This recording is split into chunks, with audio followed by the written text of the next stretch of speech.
জানাবো metal presents কৃষি সংবাদ সুজলা সুফলা।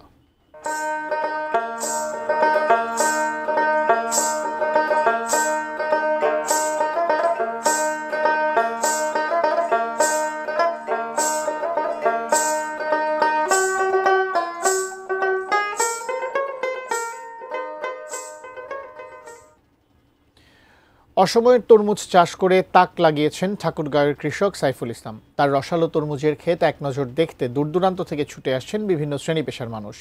সদর উপজেলার রুহিয়া ইউনিয়নের ফরিদপুর গ্রামের বাসিন্দা সাইফুল ইসলাম ইউটিউবে ভিডিও দেখে আগ্রহ হয় তরমুজ চাষে। ৮০,০০০ টাকায় কেনেন ১২০০ চারা। দুর্যোগের কারণে তুলে ফেলতে হয় ৪০০ গাছ।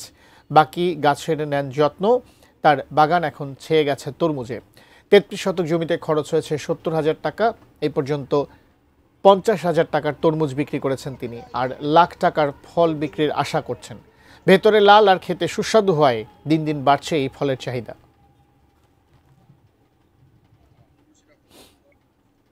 মোবাইলে দেখছিলাম ইউটিউবে যে মাচাতে তরমুজ হচ্ছে, দেখে আমার খুব আগ্রহ। তারপর ওই বিয়েদের সাথে আলাপ করি, উনি বলতেছে যে একটু সহায়তা করতে পারবো আমরা।